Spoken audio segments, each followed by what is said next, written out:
Welcome, Notre Dame fans, to another live edition of the Irish Breakdown podcast. I'm Vince D'Addario. I'm the football analyst here at irishbreakdown.com. And with me, as always, the man, the myth, the legend, Brian Driscoll. He is the publisher at irishbreakdown.com. And we are kicking off our Friday mailbag with some recruiting.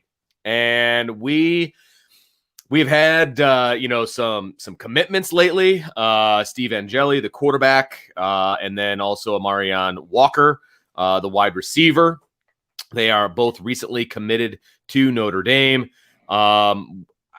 It feels like this is kind of Brian, an important period for recruiting for Notre Dame. I feel like we're on the precipice of whether this is going to be a great recruiting class or just kind of an average recruiting class. Well, I wouldn't say average. I say a typical Notre Dame class. Okay, fair enough. Which is good because they're on right now. Like they've got 9 players committed, and you're almost at that halfway point because I kind of see 18 to 22 being the number in this class, depending on how some other things go.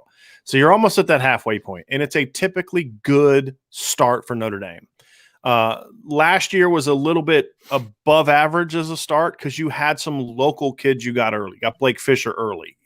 There's not a 5-star player in Indiana right now.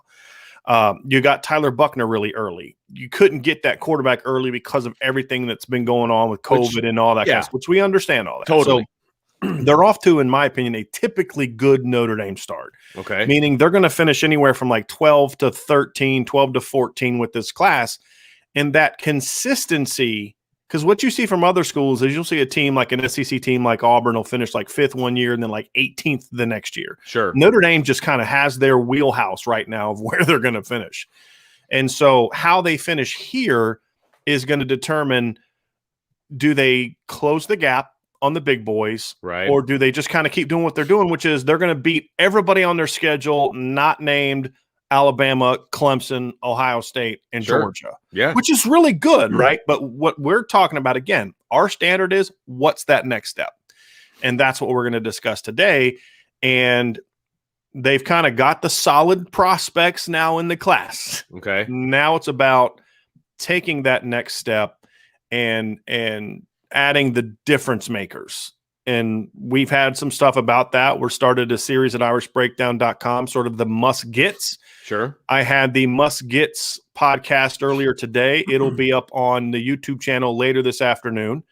We'll get into that. We've kind of released already a couple must-gets on offense on the website. We've released one of the must-gets on the defense. We'll have the must-gets podcast here next few days. So there are certainly some players on the board that can be those needle movers, those game changers. The staff now just needs to go get them. And the last couple commitments were not that. They were good players with some upside. Sure. But they were not necessarily needle movers. They were, this is who Notre Dame is. And they need to get some, this is not typical who Notre Dame is types of players to moving forward to close that gap.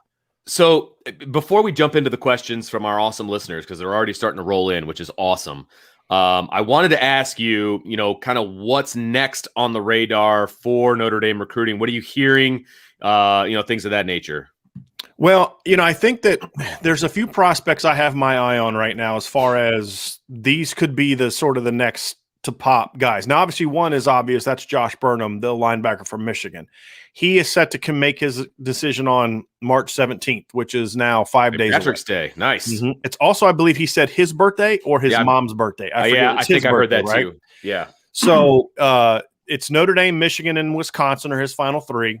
Michigan is obviously still making a hard push. It's an in-state school. You always have to worry about the Wolverines with a Michigan kid. Sure. I like where Notre Dame is right now, however. So barring something changing between now and then, I am going to go into that day with confidence. Now, again, anything can happen these days. I also felt pretty confident up until the day of his decision for Braden McGregor, right? We know how that turned out. So, but right now I like where Notre Dame is at with him. He's an outstanding linebacker. We've talked about him. I believe Notre Dame is the leader right now for Junior Tuihalamaka. I don't know when he's going to make a decision. If he does make a decision soon, I like where Notre Dame stands there. Texas is a school I'm worried about, but I like where they're at.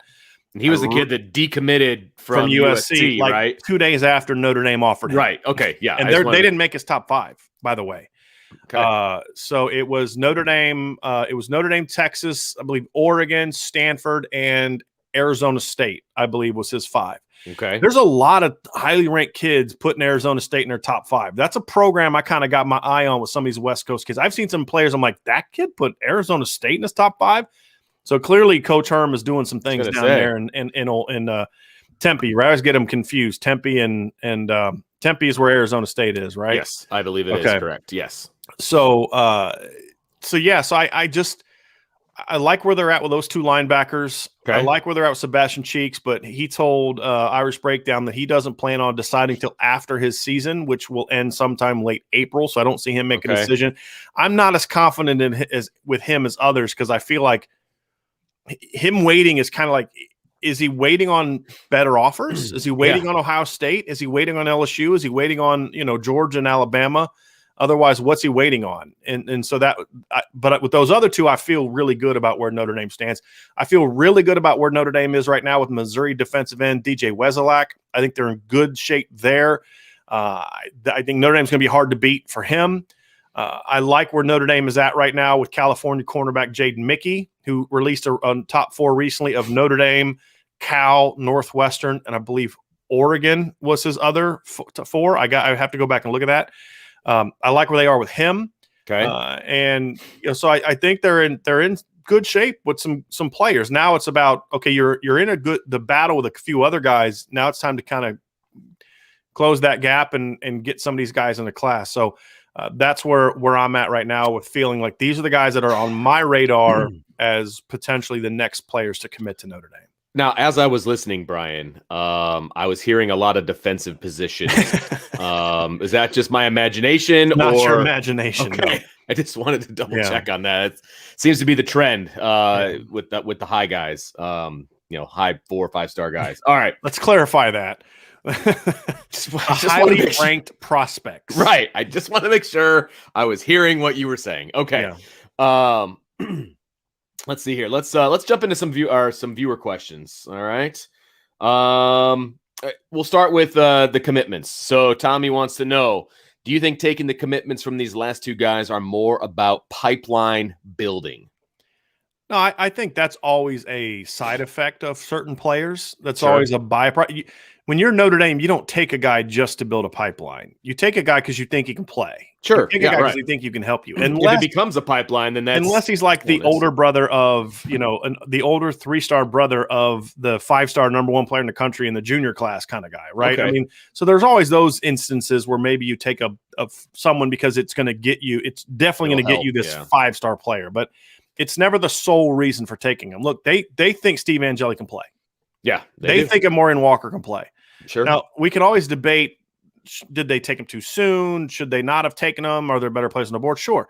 But Notre Dame didn't take these guys because they panicked. Again, that's why I kind of pushed back on the panic. Yeah. I think that they felt they had to make the move on Angeli because they were missing out on other top quarterbacks, and they didn't then want to miss out on him. I get that. Yeah.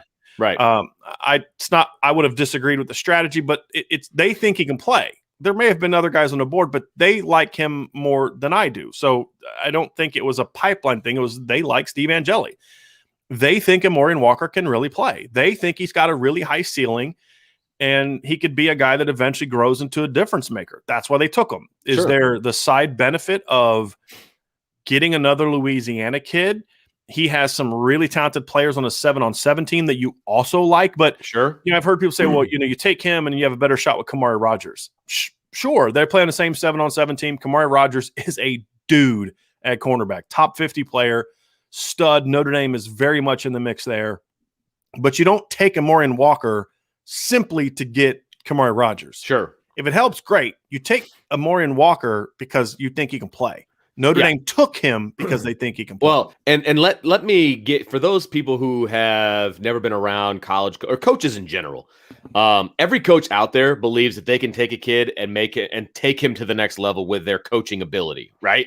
And so even a lot coaches who don't have that talent as coaches still what I'm saying. They're capable. Yes, and that is exactly the point that I am making, Brian, is the fact that these guys, and I'm not saying it's Notre Dame coaches in particular. I'm saying coaches in general. They'd be like, oh, this guy's a 3-star. I'm going to make him into a 4+ 5-star guy. Let's get him. I like, they like certain things about him. They like their opportunity to take this guy to the next level and prove everybody that they're a good coach, right? Right. So I think there's part of that as well. Coaches think that they can coach guys up. I mean, and, we will see.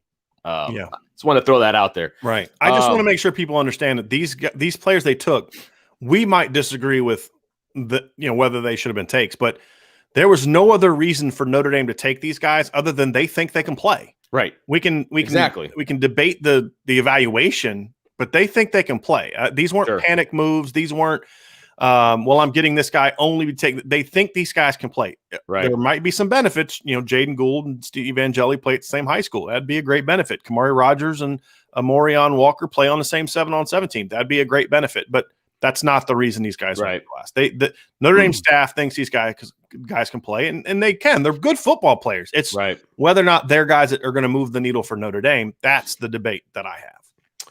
All right, let's see. David's got a question here about linebackers. If we ended up with 5 linebackers, could Devin Jackson be moved to Rover? I don't see it. I mean, look, he's a really athletic guy. I went and watched this film again because we talked a lot about him in one of our recent podcasts. I mean, he's just in high school. He's just an edge rusher. I don't know if I can't tell you if he could move to. Could he move to Rover? Maybe. I mean, he's really athletic. It's hard for me to project a guy that basically lines up as a defensive end and then say, yeah, but here's what he would look like in space, covering slots and tight ends and backs. I have no idea. Devin Jackson to me is the hardest of the linebackers to evaluate because you see outstanding athleticism, you see power. But I also see a guy that's 6'2", 200 pounds that plays defensive end. I mean, his game is that of a defensive end. How does that project a linebacker Rover? That's a tough one, and I don't really have a good answer for you. I'd be shocked if he could play Rover. I think the guy that they have in the linebacker that could play Rover in the class now, they already have, and that's Nolan Ziegler, who he is one of those guys, Vince, that you know my stance. I don't care about star ratings. I don't. I know. I care about what the tape says. And Connor Patton had a question that kind of ties into this, and I'll pull it up here real quick. But have you heard Josh Pate's defense of the star rating system? If so, what are your thoughts on it? If not, it's basically that examples of 3-star guys in the NFL are misleading. I don't know who Josh Pate is, and I think the star rating discussion is stupid because here's the reality. Star rankings don't matter. And you say, well, they're predictive. They're predictive from a percentage standpoint, but if you look at an individual 5-star player, it's not a guarantee he's going to be great. It's not a guarantee he's going to be bad. A 3-star does not guarantee he's going to be great. Doesn't guarantee he's going to be bad. It depends on the talent. Sure. And it depends on the projection of potential of those staffs. There are plenty of 5-star players that go to Alabama and stink. Look, Alabama had multiple 5-star linebackers on their football team. Not a one of them I would take over Jeremiah Wusu-Koramoah, who was a 3-star recruit. So, I think this is such a stupid debate because the star rating, it's not what I say. It doesn't matter. It doesn't determine what a player is going to be, which is why you say, well, more 3-stars pan out than 5-stars. Well, there's like hundreds more 3-stars. Right. Is the counter. The point is, you can find great players that are 5-stars. You can find great players that are 4-stars. You can find great players that are 3-stars. You can find great players that are 2-stars. And that's it. Yep. And so find guys that have the ceilings. Some of Notre Dame's best defensive players last year were 5-star guys. Dalen Hayes, Kyle Hamilton. Some of them were 3-star guys. Adi Ogundiji. And we just talked about it with Jeremiah Wusu-Koramoah. So to back to this, Nolan Ziegler is one of those guys to me who has tape and talent and projectability that far surpasses his recruiting rankings. Now, people are starting to come around on him. When he committed to Notre Dame, he was a consensus 3-star recruit. We graded him as a 4-star player because we look at the upside, the tools, the athleticism. Right. He's now a consensus 4-star recruit. They're coming around on him. And I think if he gets into his senior year, if he can go to some camps, you're going to see him. He's a top 200 talent in my view. Back to David's question, he would be the guy that you like how I kind of went like in 17 different circles to get back to David's answer. I'm personally used to it, but I'm sure everybody else is, enjoying it. It's all part of the conversation. So the point is the guy that can end up being a Rover is already in the class. And the reason I brought up the rating thing is because people are going to look at him and not be they're not going to realize how important of a recruit Nolan Ziegler was because he's not a top 250 guy, is the whole point. Yeah. That kid can play. And there's a reason they took him early. So my issue at Clark Lee was he was a really slow recruiter, and that caused him to miss out on guys. But the guys he took have been pretty good. Sure.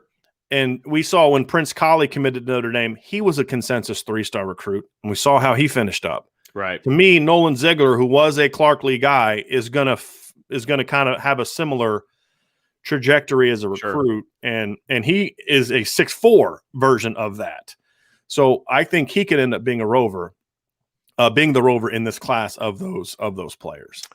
All right, I really like Dylan's question here. I'm going to throw it up here. You Dylan, just like his name. Well, I mean, I'm biased, of course. Your oldest son, yeah. Yeah. I read somewhere today that Angeli was recruiting the likes of Tyler Morris, Caden Saunders, Andre Green, and CJ Williams.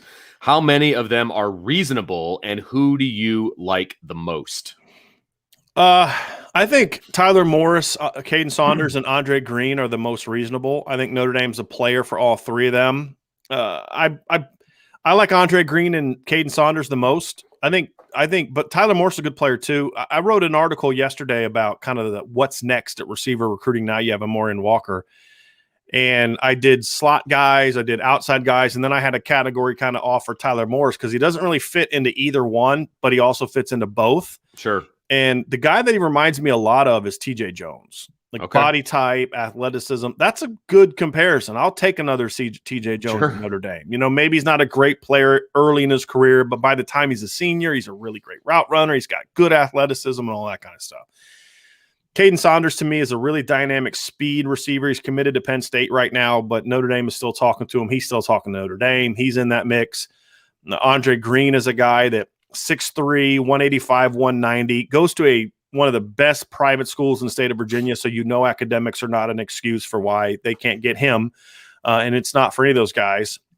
He's a 6'3", really good ball skills, can work the middle of the field, can win on one-on-ones, not a burner per se, but has the skills to stretch the field. Really like him as well. And a receiver that a lot of people are not talking about, Dylan Hoffman also said, I thought Andre Green's tape was great. I agree. When I talk about in my what's next, those are recruits, the what's next, the must-gets. The must-gets, in my opinion, are guys who are needle movers. Correct. It's not good players. So Tyler Morris is a good player. I'd take Tyler Morris, but he's not a needle mover. Sure. Andre Green, to me, is a needle mover.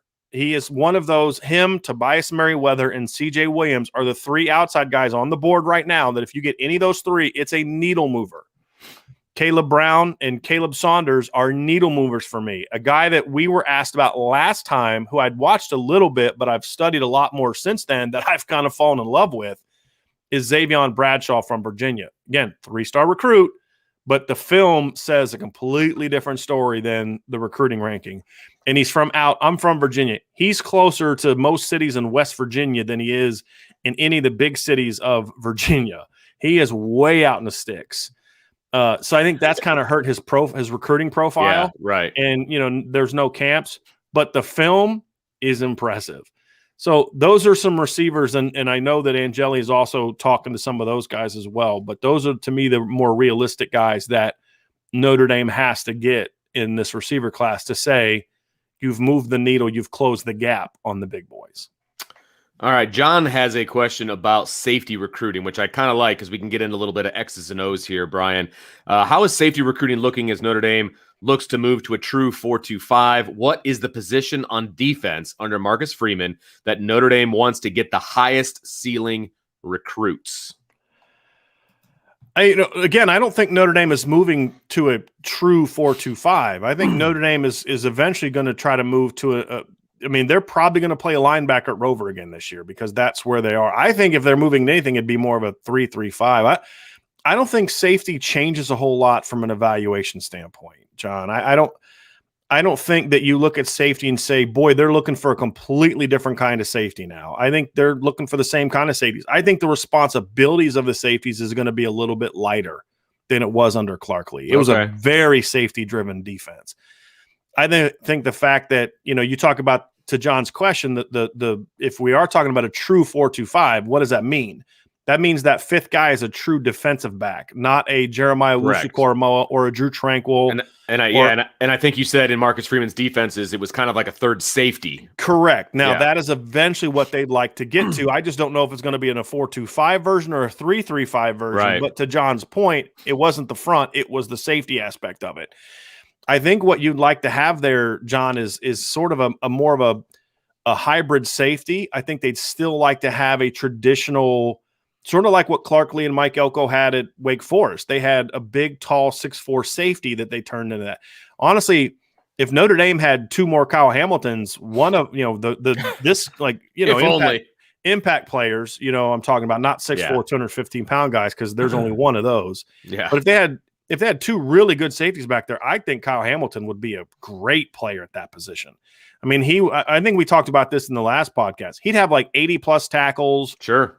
12 to 15 tackles for loss, 4 or 5 sacks, 4 or 5 interceptions. I mean, he could be a Heisman contender playing that rover spot because of how much production he'd be able to have. But, I think you want a true safety there because that allows you to match up. But if you have a bigger safety, it allows you to match up without substituting. You can still defend the run effectively. You can still be able to play in space as a block destructor against the perimeter screens and things that people do, the perimeter runs. So, I think that's kind of what they're looking for. And so that's what they've been looking for. Yeah. They've been looking for that kind of guy. It just, They haven't been able to get those kind of guys in recent years. We'll see if this staff can do that.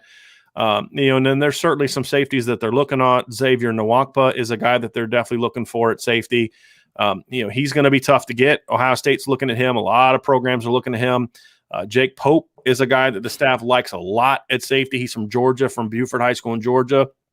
And another guy we haven't talked a lot that they're looking at safety is a top guy is KJ Winston. He's another guy that they're looking for. But, look, they're behind the 8 ball because the previous coach didn't do a great job getting them involved with some early guys. Sure. The current safeties coach is still trying to get caught up to speed. Chris O'Leary's only been here, as far as a full-time guy, about a month, and he's got some ground to make up. So it's going to be a challenge, but they need to get it done because they need at least 2 safeties in this class or some big corners that can maybe move to that spot as well. So it's a work in progress. And to the other part of your question, what position on defense under Marcus Freeman that Notre Dame wants to get the highest ceiling recruits? I think it still boils down to up front and on the edge. I still think you need elite players on the edge and you need elite players on the outside. Then again, elite players doesn't mean 5-star rankings. I'm talking about what they turn out to be. Julian Love was a borderline 4-star player, was in nobody's top 100. You give me a bunch of Julian Loves and I'll have a great defense. No doubt. So it's just about whatever they are in college. You need great edge players and you need great corners. It's not a surprise that Notre Dame's best defense of the Brian Kelly era was 2018. What did Notre Dame have a lot of? Ends and corners. That arguably the best corner tandem in the country, and they had arguably the best defensive end rotation in the country. And that defense carried a team that averaged like 32 points a game to a 12-0 season in the college football playoff. All right, Brian. We've got a question here from Frank, and it's kind of a big picture question for us. So I'm going to throw it in there. Coach, are you and Vince going to publish a preseason magazine like you did for your old job? We're working on it. Yeah, it's something we tossed around. I mean, yeah, it's just about, there's a lot that has to happen to get to that point. It will happen eventually, Frank. It is going to be something that we're going to do.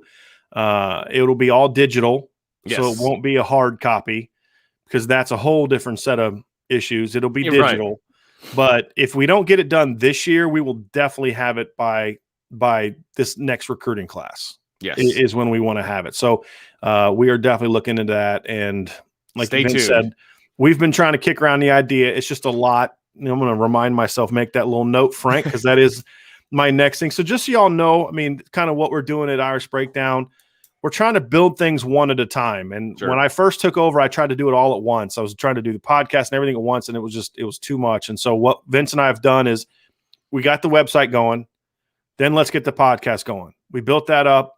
We now are, we signed that deal with Blue Wire Pods.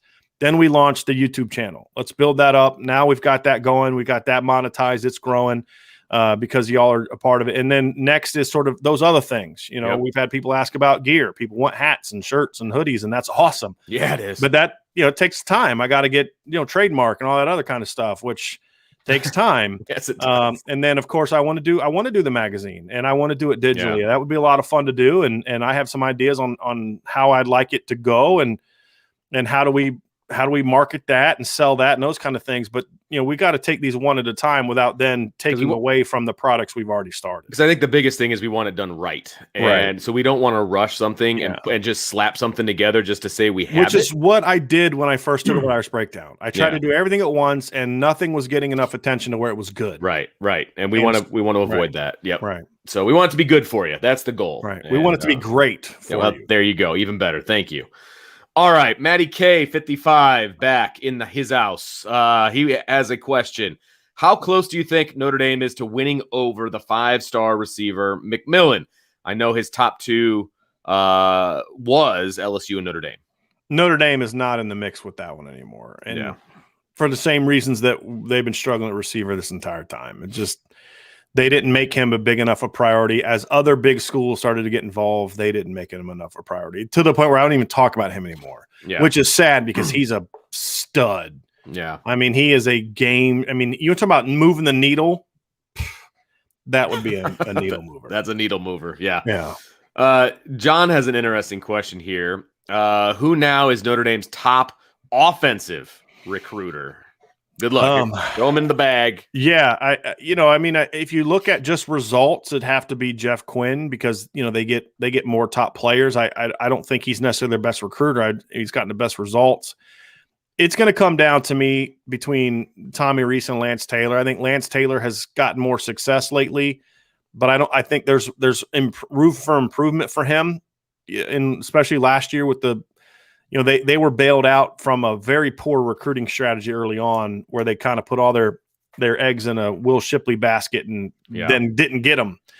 And they had to start over. They recovered nicely, and that was the biggest recruiting impact Terry Joseph made, was getting Logan Diggs at running back. He had a big role in that. But honestly, I think their best recruiter in regards to who's putting in the work, who's building the most relationships, who's grinding the most, is Tommy Rees. I mean, he's really done a great job. We hear his name a lot. Always. Yeah. Now, here's what's hurting Tommy Rees. Number one, the rest of his staff is not doing a great job for the most part. Skilled players. And that's hurting him.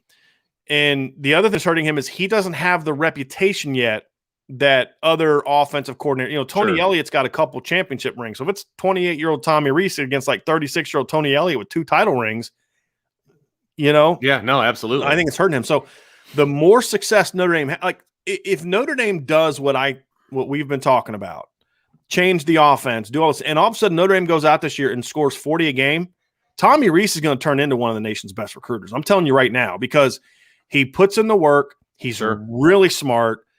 Kids sense how smart he is, but because he's so young, he can talk football in a way that he's relating to people better.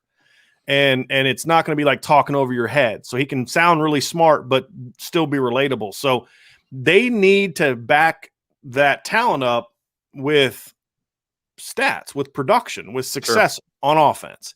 No kid is looking at Notre Dame's offense saying, boy, I want to play in that offense. What receiver looks at that offense and then compares it to like Oklahoma or even USC or Clemson and says, yeah, let me play in the Notre Dame offense. The guy that coached all the high round picks for the most part is not here anymore. I mean, and recruited all of them. Mike Denbrock recruited Chase Claypool, not Del Alexander.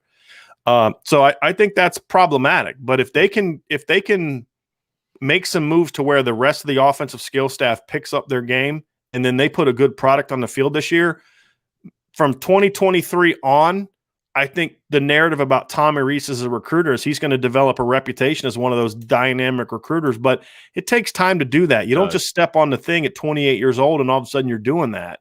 It takes some time, but the important thing is he's got all the tools we see. We're hearing all the right things about him from recruits that say he's just got to close on one or two. If he can get one or two guys and then all of a sudden that starts the ball rolling, then they go put a good product on the field. Next thing you know, Notre Dame's recruiting top classes. And because, we saw it with Chip Long, right? Chip Long came in and just grinded on the recruiting trail, and he did a great job. I mean, think about all the skill talent that they landed in his time at Notre Dame. Sure. It was impressive. And it was top 100 guys and highly ranked guys and all that. I think Tommy Rees can eventually get to that point, but Chip Long had already been a Power 5 assistant coach and an offensive coordinator in Memphis for years. I mean, he'd coached at Illinois. He'd coached at Arizona State for several years. He was at Memphis for 2 years running that offense. Tommy Rees is really in his first year as a coordinator and really his fourth year as a coach. So he's still learning a lot of that, but the potential is there for him to become a really dynamic recruiter in relatively short period of time. All right, we've got a question in here. Where was it? Tommy, Vince is not doing a Goldberg impression. Vince does impressions off air, like when we're paused before shows, and it is not good. And I want to make sure we continue to grow our base, not lose listeners. So Vince will be doing no impressions of Goldberg or anybody else. That hurts. Yeah. But yeah, I skipped that one because I figured you didn't want to see that. Yeah. All right, D. Beasy has a question about wide receivers. What are your sources saying about the wide receivers right now? Who's the alpha? Not to bring everything down here at the moment. So I'm not going to answer that one yet because DBC, are you talking about the current guys on the roster, or are you talking about the guys in the recruiting class? That's a good question. I just assumed it was recruiting. So yeah, do me a favor and just follow up on that. But so I'll answer it from a recruiting standpoint. But if you're asking about the team, follow up. Okay. From a recruiting standpoint, to me, there's several. I think that CJ Williams can be that guy. Caleb Brown is a flat out stud. Notre Dame's not in great shape with either one of those guys right now. To me, I think Andre Green has some tools. He's going to have to some work a little bit, but he's got some there. And then Xavier Bradshaw to me could be just a star.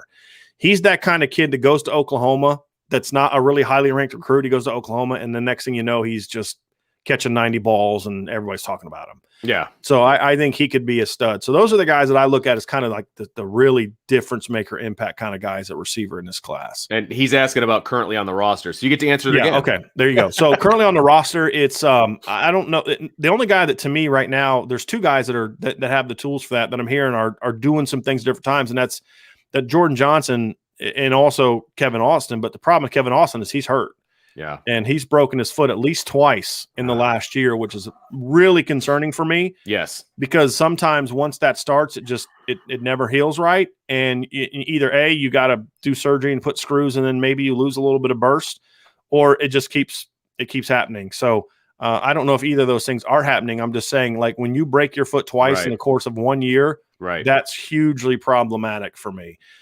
Jordan Johnson, I'm hearing, is doing in the spring or then the winter workouts what he did in the fall, and that is in practice dominating. And people praise about how great he looks, but I heard that in August, I heard that in September, I heard that in October. It doesn't mean much. Yeah, exactly. So it's about him getting that opportunity on Saturdays. But I've heard good things about him as a receiver. It's really kind of a little too early to really know that because they're doing so much right now. It's more routes on air and things like that. And when we get to spring, we'll have a better idea when the pads come on as far as who is kind of stepping up. Will Xavier Watts be that guy? We've heard about him in the past. Will Jordan Johnson take that next step in a more structured type of environment? We'll find out. But, I'm not sure if there's going to be a dude at receiver this year. If they use it correctly, if they use the receiving class correctly, the dude is Michael Mayer. That's the dude. Yeah, that's true. That's a good point. The alpha. It's using Xavier Watts, using Avery. That's what I was saying. I want to see their depth at wide receiver. Using Kyron Williams as a pass catcher. I think your alpha should be Michael Mayer, and then from that, if another guy emerges as an alpha opposite him, sure, that's awesome. But use all the different weapons and to their strengths, and then you can build around Michael Mayer with all those other complementary pieces that can be big time playmakers, maybe just not 90 catch big time playmakers. Right. No, that makes a lot of sense. I like that idea. Oh, let's see. Okay, Maddie K has a question about corners. I loved your take on corners a few minutes ago, but that brings up a good point. What type of corner should ND be recruiting? Big, tall, and physical, or smaller and quicker? Or is there a balanced choice? It's a balanced choice. It's because the field boundary part of it adds a little something different. Now, the boundary is more of I really want to get that field boundary football 101 done, and I've been trying to do it. but it's just so many other things have been coming up, but really working on that. I've got the graphs for it. Whatever. I got to finish it. No excuses, Brian. No excuses. No excuses. You want a guy in the boundary that's a good run defender, because a lot of teams are going to be very run dominant to the boundary. A lot of teams like to run to the short side of the field, which I've never really understood. I don't get that either, but teams definitely throw to the boundary, and that makes more sense to me because it's a shorter window, shorter throw. Teams usually have more defenders, on to the field defensively. Side, So you're going to see more. That's why a lot of teams put their number one receiver into the boundary, which is another reason you want to have a really good cover guy to the boundary, a good physical guy. You like to have some length since there are going to be more one-on-ones. You want a guy that you want. Most teams put their best receiver in there or their bigger receiver because he's got a bigger catch radius. Well, you want to have a corner that can contend with that. Sure, absolutely. You also are going to have a corner into the boundary that's not going to get as much help safety-wise, because if you have to protect your boundary guy with coverage, you're now exposed more to the field, which is partly why Notre Dame got burned a little bit more on deep balls this year, because they didn't have that lockdown boundary corner. Nick McLeod was a good football player. Don't get me wrong, but he wasn't, I'm shutting down half the field kind of guy. And so that they had to help him a little bit more, but they definitely had to protect the field even more. And so, the field guy he has more ground to cover. He has more space. You want a guy with some speed, with some range. It doesn't have to be a shorter guy. I don't think there's ever a time when you want a smaller corner. If you can get a guy that is as athletic as Tariq Bracy in a 6-foot body, that's what you want. You always want the longer player. So I don't think they ever want a smaller guy. The reason smaller tends to be the field is because the smaller guys tend to be quicker and faster and cover more ground. They also are, that's where you're going to put the smaller guy because you can protect him deep. It's a lot easier to protect the deep ball because if you think about it, the boundary, you really can get some safety help. Occasionally, you maybe get some linebacker help, but to the field, you're always going to have a line. In Notre Dame's defense, there's always going to be a rover out there or a safety inside to protect inside. Then there is the safety over the top, which you're almost always going to have that can protect deep. So you almost always have help out there if you need it. The best help to the boundary player is the sideline. Right. And that's why you play field and boundary, because you're using the sideline as an extra defender. So it just has kind of happened that way that the quicker guys have been field guys. But if you could find a 6-foot, I think Ryan Barnes could be a field corner. They're going to start him in the boundary, but if they had to move him to the field, I think he could do it because he's really rangy. That's more of what they want as opposed to a size standpoint. It's range, it's speed, it's coverage ability. And the field guys have tended to fit that mold a little bit in a smaller package. Okay. We had one in here. I thought this was an interesting take on some things from John. With defenses moving towards smaller, quicker players, would it make more sense to recruit more power backs to just run right through them? That's a great take. We've talked about this. We talked about this in the NFL podcast, and the game is always evolving, right? Like right now, everyone's going to this spread. So like, one of the things that worked so well for Jim Harbaugh at Stanford is the Pac-12 around the time he arrived was all going to like this spread finesse. And so you then had to do that defensively. You had to recruit to handle the speed of USC and the speed of Oregon and the speed of all these teams. Well, then Stanford comes in with these big old power backs like Toby Gerhart and Stephen Taylor and all these tight ends and these big linemen. And it's like, you're recruiting to stop everybody but Stanford. And they just brought this really unique aspect to it. Well, of course, now certain defensive, that's not as impactful as it used to be. Alabama did that, and they've moved away from it. But now that teams are recruiting so much to that, eventually there's going to come a time where some really good team that's got really good players is going to go back to saying, hey, look, everybody's trying to stop these spreads and all this other kind of stuff.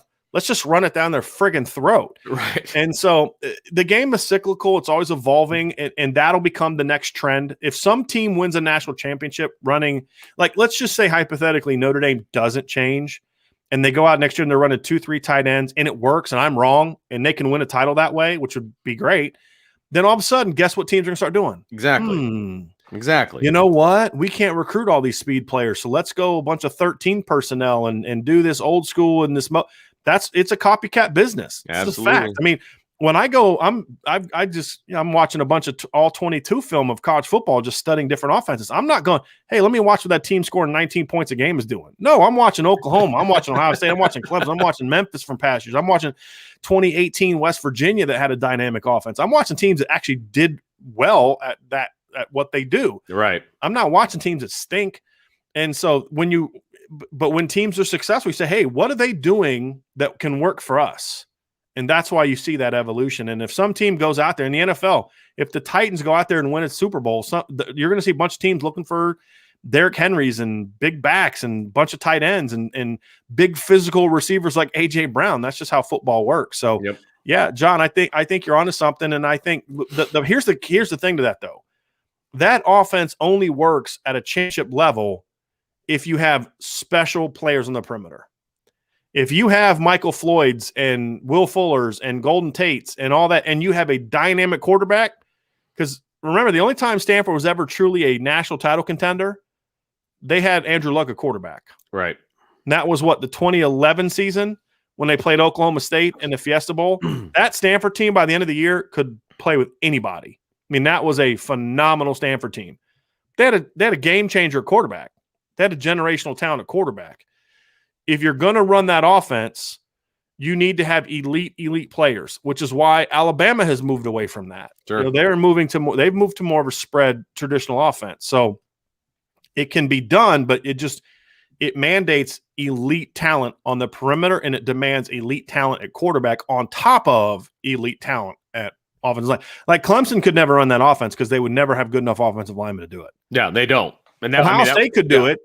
Notre Dame could do it if they did a better job recruiting. There's times in the past where Notre Dame's had the talent to do that if they had better coaching or if they had better defenses. But, it requires you can't scheme your way into success with those kind of things. If you go back and look when Stanford was really good, Stanford had great players. When Stanford's last great team had Christian McCaffrey and Bryce Love. Those are legitimate great players. They weren't like a bunch of dudes you were just scheming your way into points with. They had great players. You need great players to run that kind of offense. All right, Brian, another recruiting question here, kind of a big picture recruiting question from John. Who are the low floor, high ceiling offensive skill player recruits that are currently on the board? And I'll add a caveat that are on the board that Notre Dame have a chance with. Yeah, well, one of them's already in the class, and that's Amorian Walker. Yeah. I think the two low floor, high ceiling guys on skill players, I don't really see a lot of that right now. I think the high ceiling guys that they're in on right now, Tobias Merriweather, Caden Saunders, Caleb Brown, those guys all have higher floors. They have high ceilings, but they also have higher floors. I think the only guy on the board right now that they were looking at that was a high ceiling, low floor guy was Amorian Walker, who they just signed. All their running backs that they're in on, Dallin Hayden, they're in some big ones. Gavin Sawchuk, they're all higher floor guys. Right. CJ Williams, Caleb Brown, Caleb Saunders, Tobias Merriweather, they all have higher floors than most guys. Right. And honestly, I wouldn't count Xavier Bradshaw as a low floor guy just because he's a 3-star. I think that's more about just opportunity to be seen than anything else. Like, let me just explain to you. There's nowhere there's no big area in the United States you can live where it's easy to get to Bluefield, Virginia to watch him play. It's not. There's no airport that's you can get off and drive 20 minutes to, Yeah. So I think that's exposure has hurt him, but I think as more people see him, they're going to say, yeah, this guy's a dude. Right. So John, I think they already got that guy. And that guy was Amorian Walker. The rest of the guys are higher ceiling guys. If they start adding more low ceiling, high floor guys to the board on skill, I'm going to be concerned.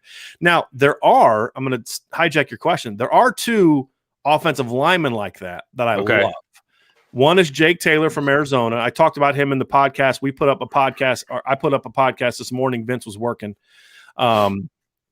Where I broke down the 5 must-gets in the 2022 class, and I talked about these 2 guys in that. So for a further evaluation of that, check that out. But Jake Taylor from Nevada and George Fitzpatrick from Colorado are 2 undersized meaning weight, but they're long, they're really athletic, they're really talented players that are not ranked super high because they're like 255 to 260 pounds. And when the guy is that undersized, he's got a low floor because you don't know how he's going to handle 30, 40 more pounds and maintain that athleticism. You just don't know how his body's going to handle that. Right. But the ceilings are super high. So if you like those low floor, high ceiling guys, the offensive line is actually where those guys are on the board right now for Notre Dame.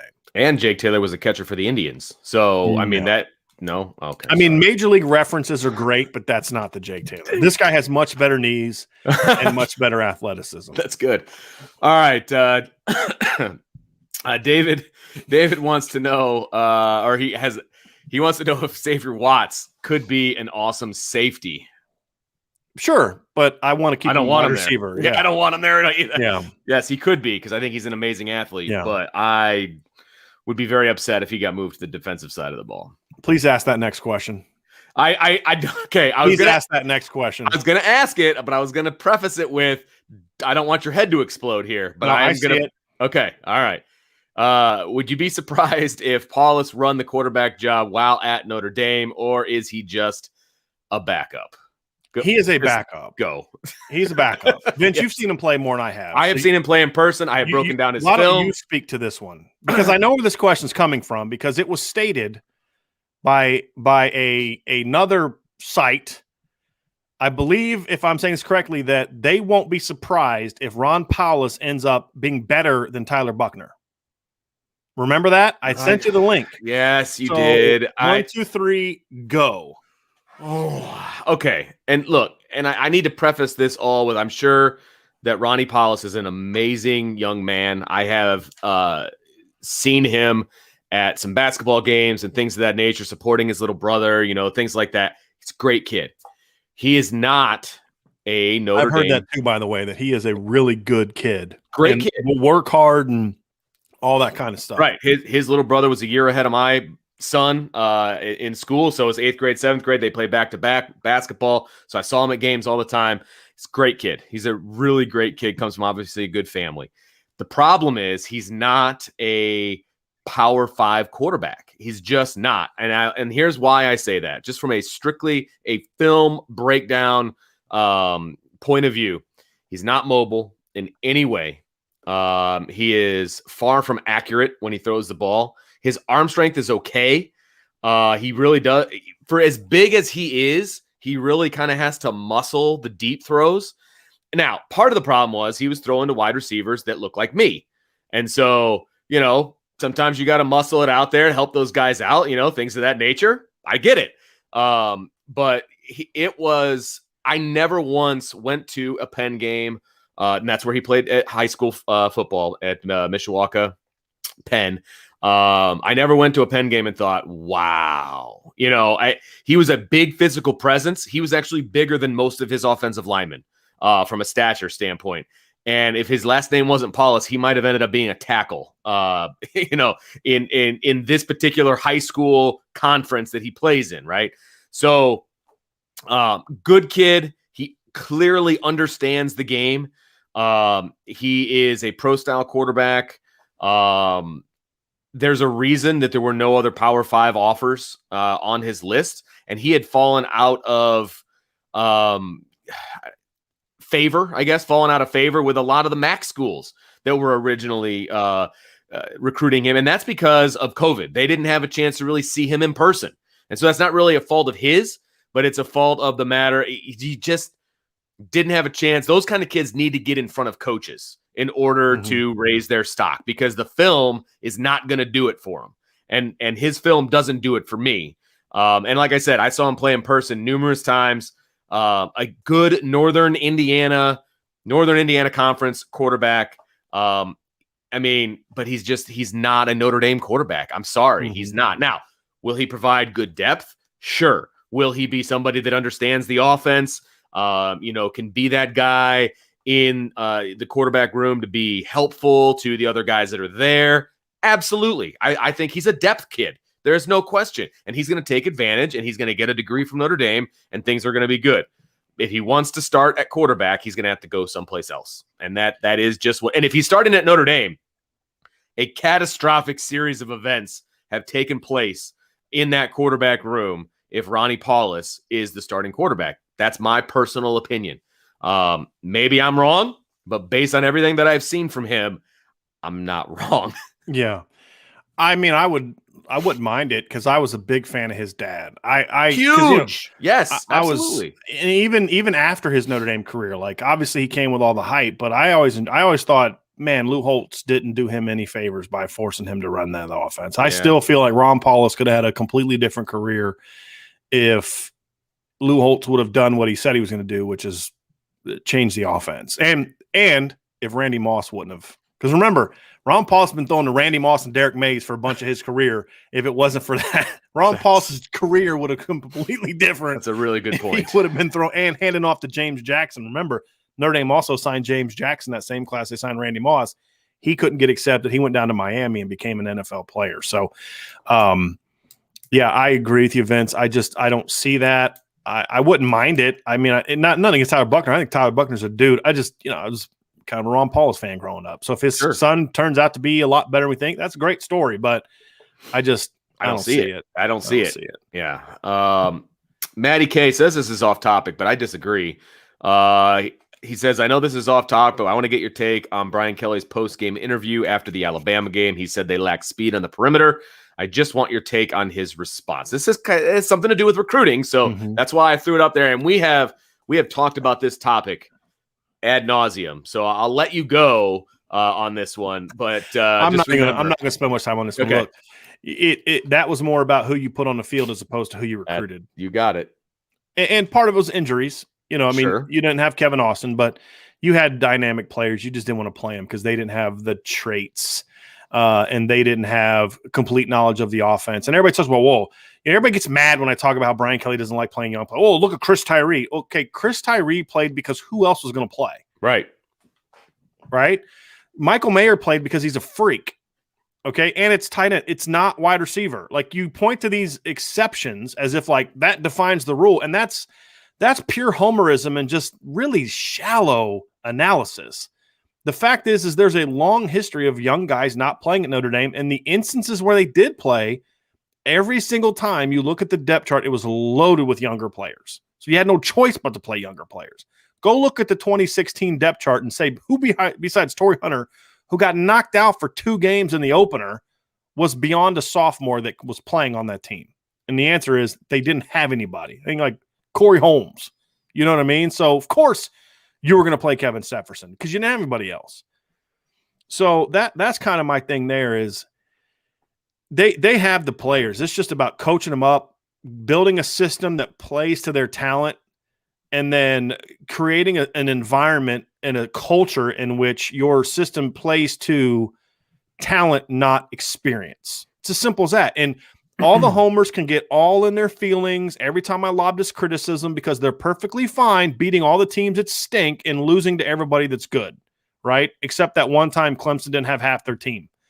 So you can get mad about it and hurl insults or whatever you want, but the fact is that every good team in college football plays young players.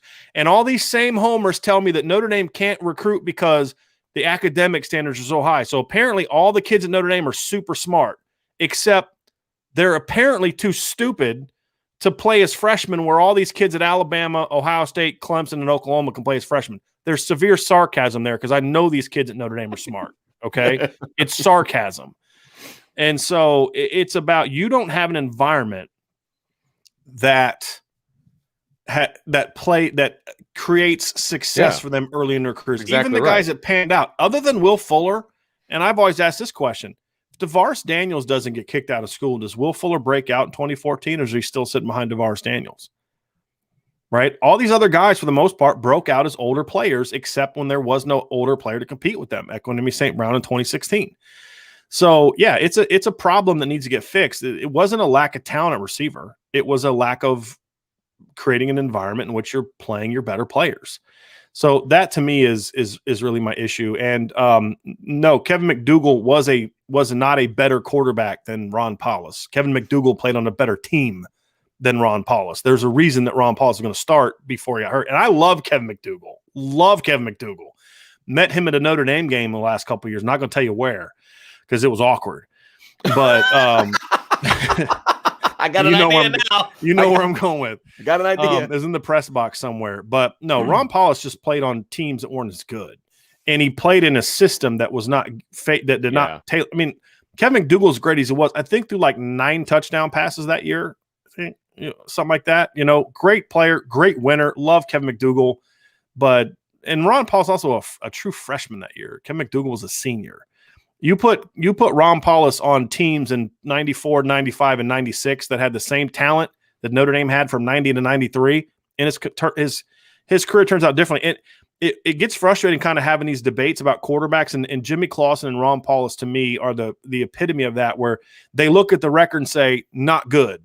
When in reality, if Jimmy Clausen would have played on the Notre Dame teams the last 3 years, Notre Dame would have competed with anybody. Yeah. End of sentence, end of debate, no question about it. He played on bad teams.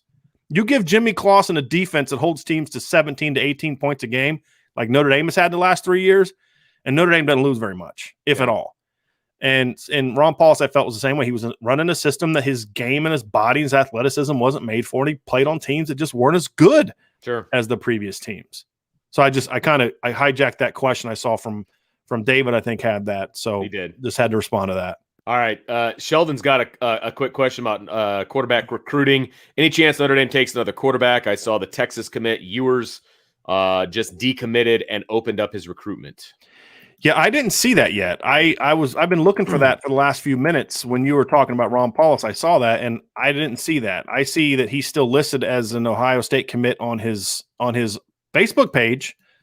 So I have not seen that he decommitted from Ohio from there. So I've heard rumors that he may visit some other schools and may open up. I don't know. So I don't know what's going on there, but no, from everything we've been told, Notre Dame is not going to take a second quarterback in this class. They have told Steve Angeli that he is their guy. This was in an interview that he did with Eric Rudder, who is our new recruiting guy.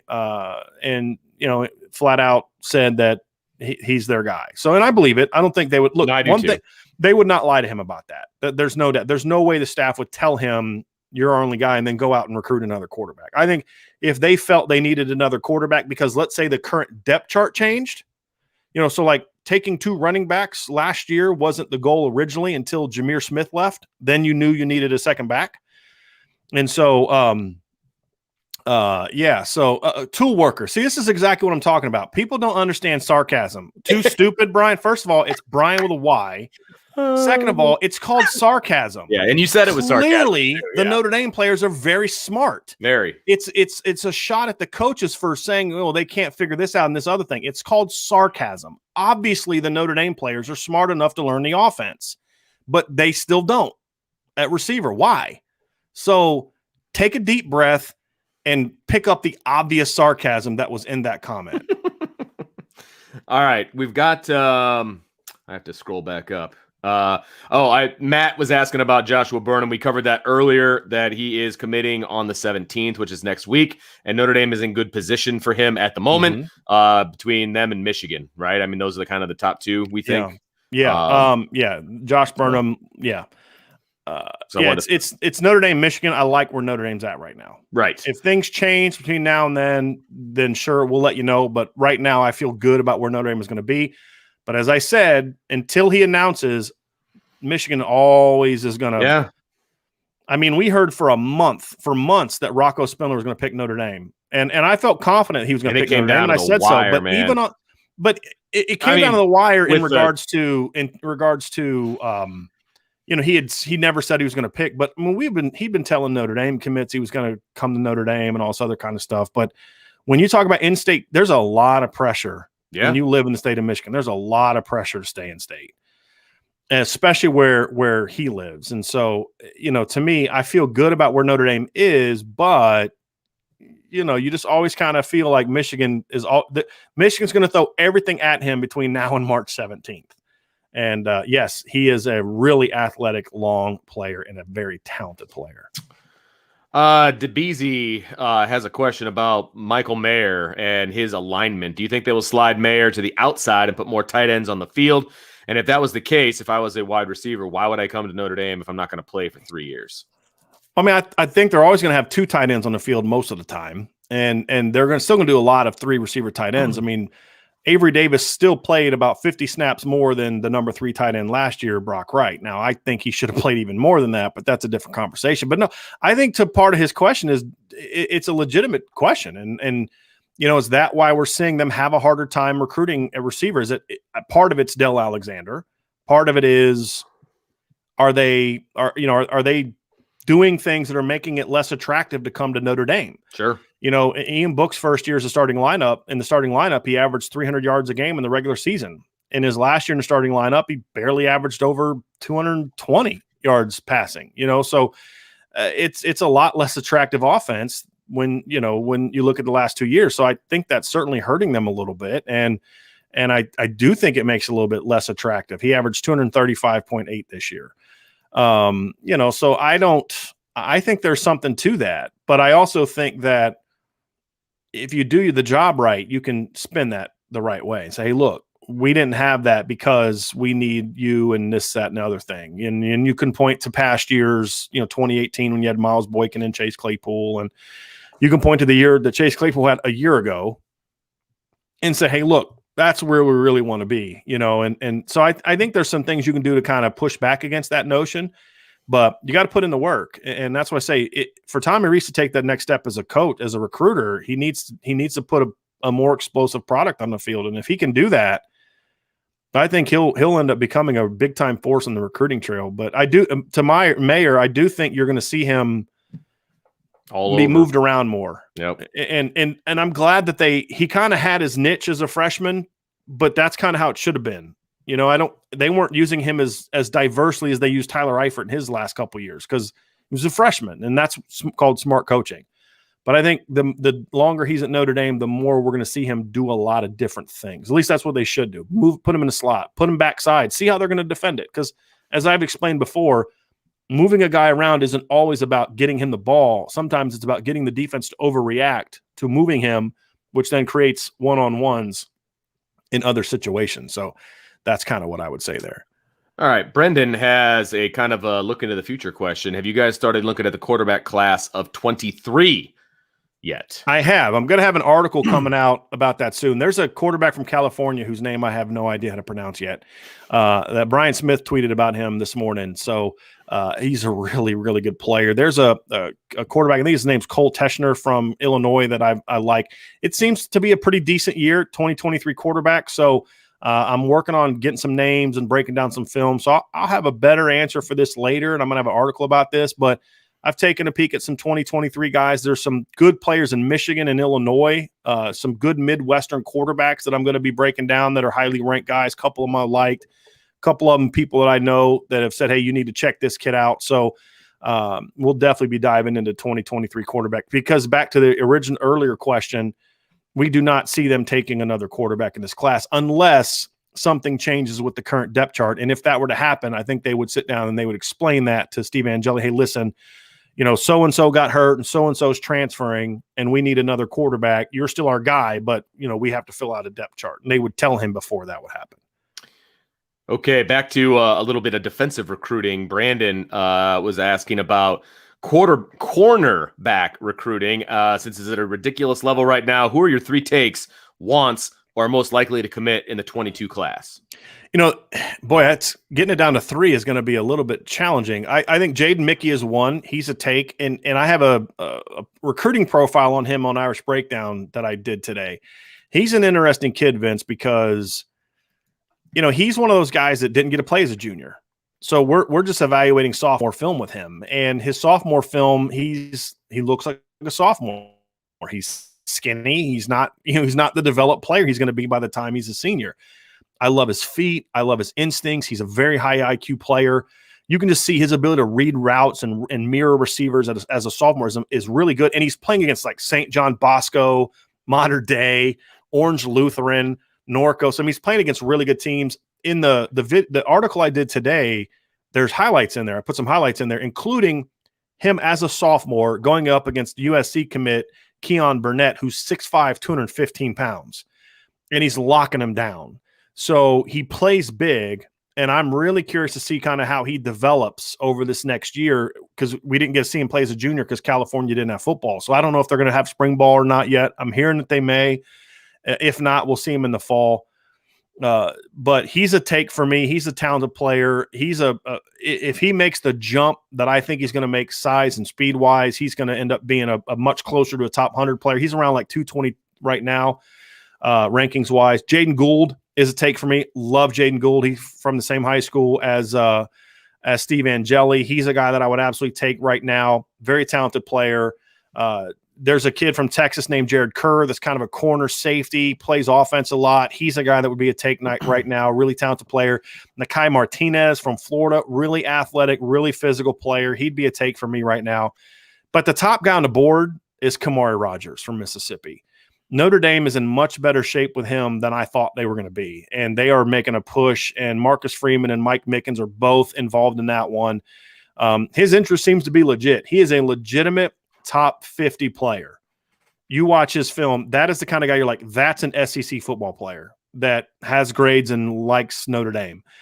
He is a guy that is he'd be, if you get him, it's like, okay, that's big time. That's big time because he's got offers from everybody. I mean, he is a big time player. It's going to be hard. I mean, it's good that they're in position now, but he's one of those guys like, I'll believe he's going to commit to Notre Dame when he commits to Notre Dame, and I'll believe that he is going to sign with Notre Dame when he signs with Notre Dame, just because it's so hard to get that kind of guy out of the South, out of a state like Mississippi. Yeah, right. But a couple guys Notre Dame's got from those states in the past have turned out to be pretty good football players. Robert's question is not about football, but I'm going to take it here real fast because we're all inclusive here at Irish Breakdown. Not a football-related topic, but can the men's Irish hoops team be turned around in the near future? Here's the thing about Notre Dame basketball. Could they be turned around? It depends on what your definition of turned around is. Is it a perennial Elite Eight, Sweet 16 team? Could they get to that level? I think they could. Are we talking about teams that are competing for the national championship? I think that would be kind of a blip situation. You know what I mean? Could they get there? Yes. What do they need to do? They need to really refocus what they're doing on the recruiting trail. I think that this current staff has gotten a little bit lazy when it comes to recruiting. I think that this situation is one where something's got to change. Depending on what that is, it's kind of like the situation with Brian Kelly after the 2016 season, right? Either you got to shake up your staff, you got to step aside. Something has to change. And if you're telling me that the best two recruits in the country that you could get at Notre Dame were less than 2 miles away from your campus, I call BS on that. That's me personally. And so I think there needs to be a reinvigorated Mike Bray, or there needs to be somebody that's young and excited in that spot. And then they can get back to there. They can, but it's going to take a little bit of time. Can I just add one thing to this? Absolutely. Go ahead. So for me, I think that Mike Bray needs to do a little bit of a personal makeover as well as a coach. And I'll refer to him. I've always compared Mike Bray and John Beilein to each other. Okay. Because I think they're both brilliant coaches, and I think they're two of the best offensive minds in the game. And that is why Notre Dame was so good for so many years. Agreed. But here's the problem. We're in an offensive era. And now most teams have really advanced offensive schemes. And so what we saw at Michigan was, John Beilein had that great run with like Trey Burke, Mitch McGarry, Glenn Robinson, and Nick Stauskas. And they had those, you had to one year you went to the national championship game, next year you were Elite Eight. And then they went 16-16. And then they had a couple years, 12, 13 losses. And the Big Ten got better with scoring. And he just so what he did is he completely made things over. And they went from a mediocre defense and an elite offense to a good offense, but an elite defense.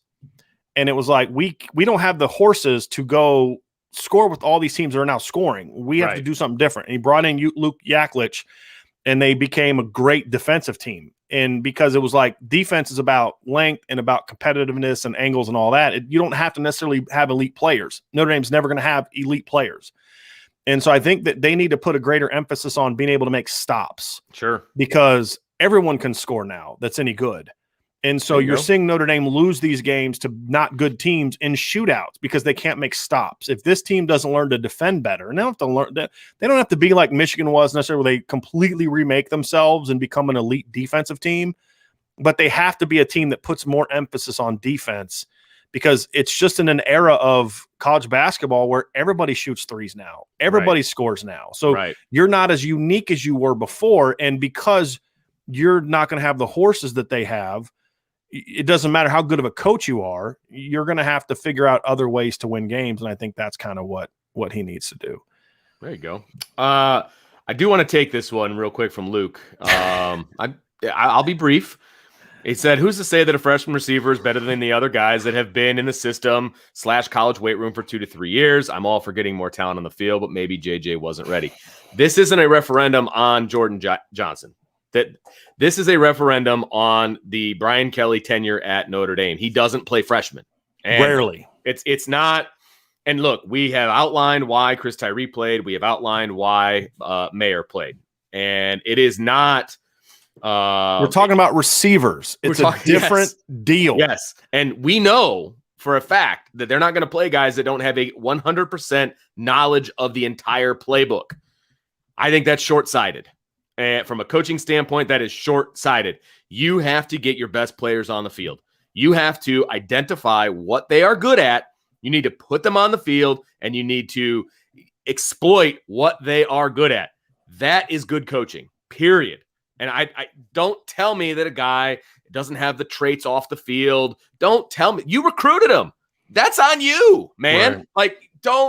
I can't stand that argument. So it's not a referendum on Jordan Johnson. Maybe he had issues in the classroom or whatever they want you to think. But the bottom line is they're not getting the young guys with difference-making talent on the field, and they're coming up with every excuse in the book to do that. So that is the issue here. I'm done. And the thing you have to understand, Luke, is we're not just talking about Jordan Johnson. That's right. That's what I'm saying. This is, when they lost to Georgia in 2017 by 1 point, Freddie Canteen, Cam Smith, and Chris Fink combined for over 100 snaps. Miles Boykin and Chase Claypool, who were a junior and a sophomore at the time, but still raw, combined for 12. You lost by a point to Georgia with Freddie Canteen, Cam Smith, and Chris Fink dominating your reps. Michael Young played that game a little bit too. That's the issue, right? It's look, DeVaris Daniels, Will Fuller, Equinemi St. Brown, Miles Boykin, Chase Claypool, Kevin Austin, Brandon Lawrence Keys, Braden Lindsey, Jordan Johnson, Xavier Watts. That's an impressive group of talent, right? That group combined for 17 catches as freshmen. 17. This is a trend. You say, well, maybe Jordan Johnson wasn't ready. Okay, fine. We're not saying he should have started over Javon McKinley. No. I've been the biggest advocate of Javon McKinley in the country. As the Notre Dame coaching staff was saying they didn't have playmakers, saying, yeah, you do. You've 88. Every time you throw him the ball deep, he makes plays, including against Clemson, including against Asante Samuel, who I'm saying is projected by some as a first-round pick. And what was the stat about when he's productive? What the score? It's a 20-point difference per game. It wasn't 20. It was a big difference of their points per game when he caught 5 or more passes there was like significantly higher this year. It was double digits. I mean, it was. So you're telling me Jordan Johnson can't play 8-10 snaps a game? He was targeted in the pass game as many times as Liam Eichenberg was targeted in the pass game. So he wasn't even ready to get garbage snaps and garbage targets against South Florida. He got in there, got a penalty. He got a penalty in the second game of his career, so he can never, ever play again his freshman year. Right. And that's my whole thing is you're looking at this as a one-year thing. And if Notre Dame had a history of playing young receivers and we were ripping them for not playing Jordan Johnson, we'd be idiots because you could say there's a reason for this. And that's why at other positions when a freshman doesn't play – have you heard me say a thing about the fact Tosh Baker only played 7 snaps this year? No, you haven't. Other than I didn't realize he played 7 snaps this year because you don't expect him to. Quentin Nelson didn't play any snaps as a freshman. We don't complain about when a freshman doesn't play on defense because that side of the ball in recent years has done a good job of when freshmen are ready, they figure out a way to get them on the field. This is a unique problem at receiver, and it is translated to quarterback a little bit as well in that you have to understand – what a receiver is asked to do in this defense is a whole lot different than what a running back is asked to do. So comparing the two is stupid. It's just dumb because it's completely different. So when people say, well, Chris Tyree, Michael Mayer played, again, you're using the exception to create the rule, and nobody that's being honest and objective does that. Nobody.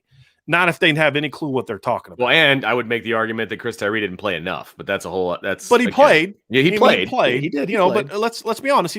Some of his 490 some yards, a good chunk of that came in garbage time, right? Including 90 some of that in a garbage time touchdown against Syracuse, and then he had a 20+ yard garbage time score against Clemson, which was further evidence that he should have played more. Yeah. You know, his role as a freshman really should have just been to give Kyron Williams a breather. Or here's the thought: you got 2 really good players. How about you use both of them? And that's the whole thing that we say here is like, you know, you're talking about playing Clemson in 2018, and Brian Kelly said, well, we don't have enough. We need more explosive playmakers, despite the fact you have 2 6'4" guys that ran low 4.4s at the combine. You know, you said you didn't have enough talent. Well, you have Kevin Austin on the bench. You had Lawrence Keys on the bench. You had Braden Lindsey on the bench. You couldn't have used them for 5 or 10 snaps a game. That's the whole point what we're getting out here. Most freshmen aren't Marvin Mims from Oklahoma, who was not a top 100 recruit, who was the best freshman receiver in the country this year. Go look at his numbers. He was committed to Stanford at one point in time. So there goes the whole thing about how kids don't have grades. Jordan Johnson shouldn't have been putting up numbers that Marvin Mims put up. They didn't need him to. But you're telling me he couldn't have got 10 or 15 snaps a game and it was about traits? And here's the thing. If he was struggling that bad in the classroom, why does that affect whether you play him or not? Because if the argument is, well, he needs work in the classroom, then why is he practicing? Why is he dressing on game days? If you're going to practice him and you're going to dress him on game days and he's not going to be at study tables instead of practice, then play him. That's illogical to me. If you need to suspend him because he's not going to class, then suspend him. If he's borderline flunking out to the point where you can't play him, well, why is he at practice? And you're not saying that was the case, by the way. It wasn't the case. Right. This is the thing that people say. Right. He's struggling in a classroom. Well, then why was he at practice? Why was he dressing for games? If he was dressed at practice and participating, he was dressed at games, then play him and then get him the help he needs outside of the classroom. If he's not going to class, if he's not doing the things he's supposed to do, then you should have suspended him. You know, and then you talk about traits and these other things. Okay, well, what was the excuse for not playing Xavier Watts?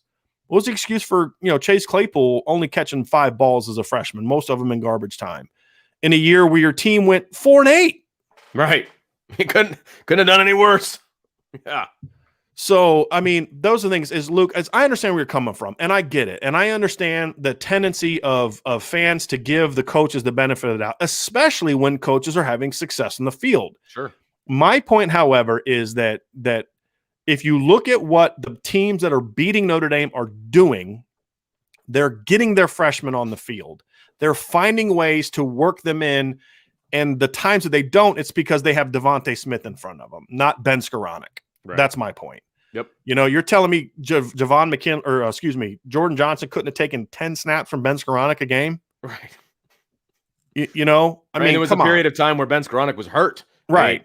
There was opportunities. Because we're not saying he should have been the guy. We're not saying that. I'm not saying we're that not saying Ben Skoranek should have been sitting on the bench. We're not saying that. We're saying time for others. Should have also played. Right. Yes. And that's the point. All right, Matty K has some questions about the offensive line. So let's shift that. Is there any other better tackles or even guards, better than Chan or Tanona, in your opinion, that Notre Dame could get in the 22 class?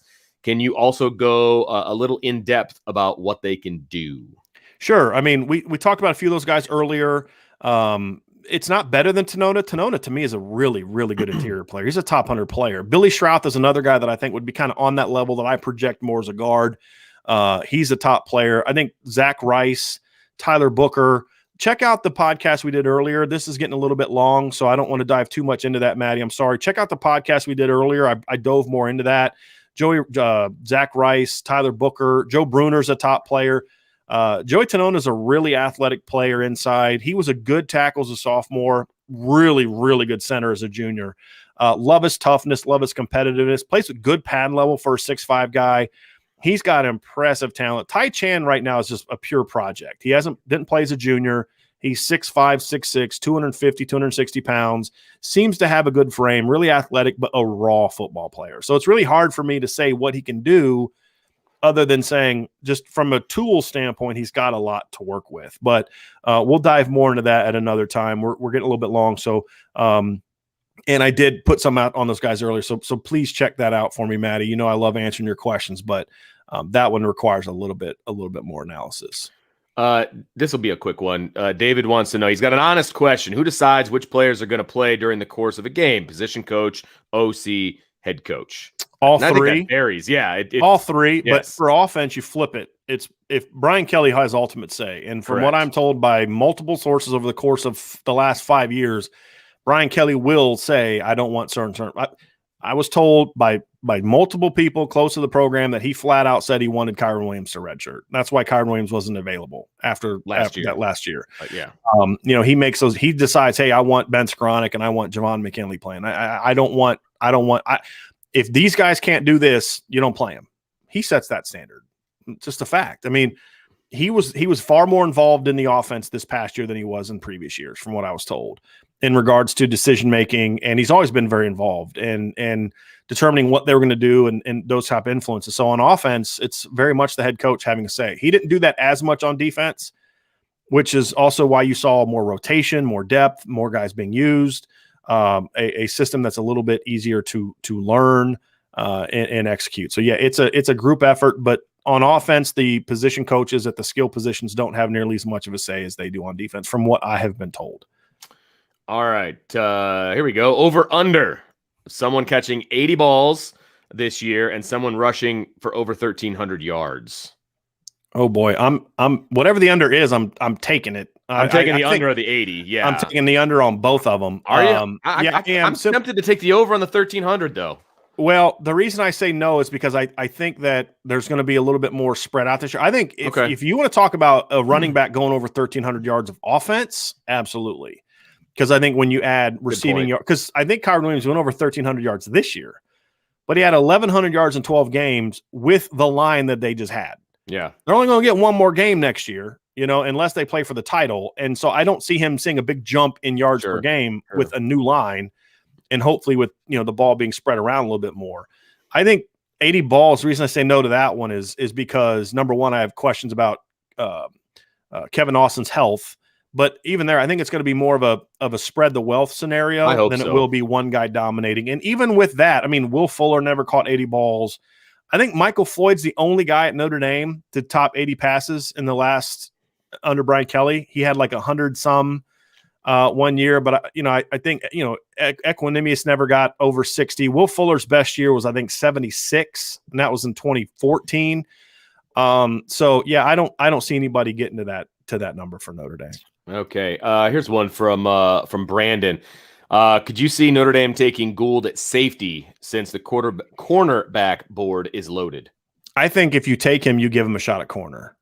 But like you do with Philip Riley, he understands that there's an opportunity that he could play somewhere else. So I think you communicate that to him, but I would not take him as a pure safety. I would give him a shot at corner. Even if you sign 2 other stud corners, I would give him a shot at corner. And then if there's an opportunity for him to move somewhere else and start, then I'd move him. But I would like to see him get a shot at corner. So it's very – Jaden Gould to me is exactly like Philip Riley in how you recruit him. You recruit him as a corner, but you also let him know that if you are a best corner, you're going to play at corner. But we believe you could start at all 5 positions in the secondary. So if there's a chance for you to be the number 1 safety or the number 2 corner, we're gonna want to move you and be the number 1 safety, and then he gets to choose whether he's open to that or not. Gotcha. Omar wants to know if Notre Dame is still in the hunt for Zach Rice, and is this going to be a back-to-back offensive line class that falls short of expectations, in your opinion? Yes, they are in the hunt for him. And is this going to be it just depends on how they finish. I mean, can they get a Zach Rice? Can they get a Tyler Booker? Can they get Billy Shrouth? Can they get one of those upside guys? Because, I mean, it's a good start. I mean, Joey Tenona, I love Joey Tenona. Ty Chan's a high upside guy, but a bit of a project. But he's ranked high. You've got to get one of those studs for this to be good, and you have to have better depth. Last year, the 2021 offensive line class had great at the 1-2. I mean, from a recruiting standpoint, that's as good of a 1-2 punch as you've gotten. Really, you probably go back to 2014 when you got Quentin Nelson and Alex Bars. But the depth wasn't as good as far as the high-level talent. Sure. So you need to have a better year. They're in position to do it. They just got to close. And if they can't close, then Omar, this will be a group that falls short. But right now, they're at least in striking distance enough with some of these guys that I feel like right now they're going to get enough of these guys to say, yeah, they have a top 5 offensive line recruiting class. And that's where you need to be every year. You need to be a top 5 recruiting class on offensive line every year. All right, this is probably going to be our last one, Brian, but I think it's a good one. Mike wants to know, can you give us what your view as the best left to right offensive line for Notre Dame in 2021 is based on their tools, upside, and development? And then the best upside offensive lineman, I assume it's offensive lineman, a single guy, on paper. Mm-hmm. Obviously, a lot will happen in the spring. That's a good one. So tools and upside and development, I liked how he added that development part because that then takes into consideration age and experience and strength. So like if you're going to go upside, Tosh Baker's got to be in there. But if you're adding development, he's probably still a year away. So right. if I could project, if everything pans out correctly, this is what the offensive line would look like left to right. It would be Jarrett Patterson at left tackle. It would be at center. It would be Zeke Correll, and it would be Josh Lugg at right tackle. At guard, it would be any combination of Andrew Kristofic, Quinn Carroll, Michael Carmody, or Blake Fisher. Some kind, or ideally a rotation of those guys. Yeah.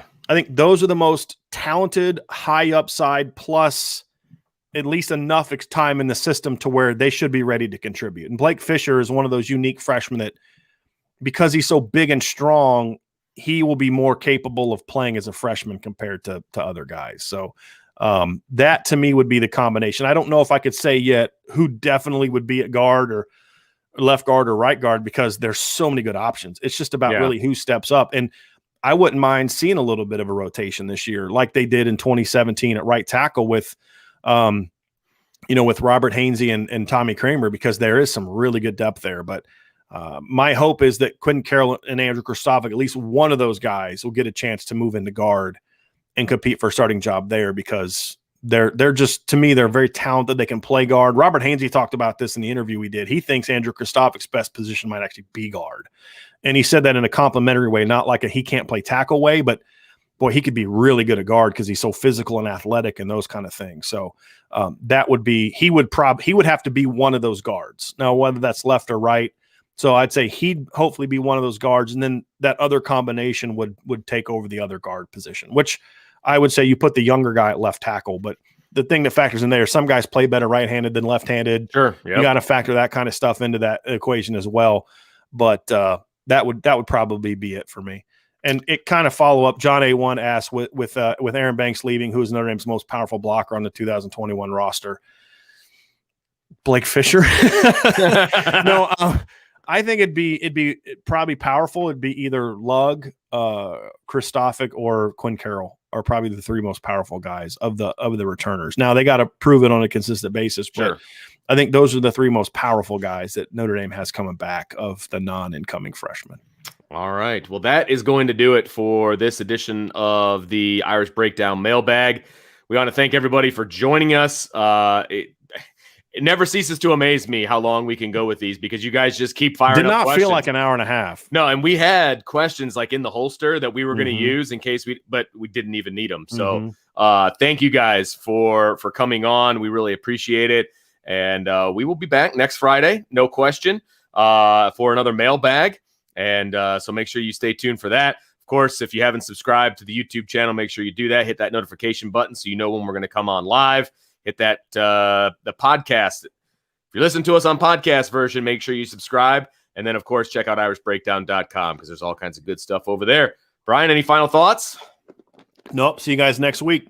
All right. We'll see you guys next week on Irish Breakdown Podcast.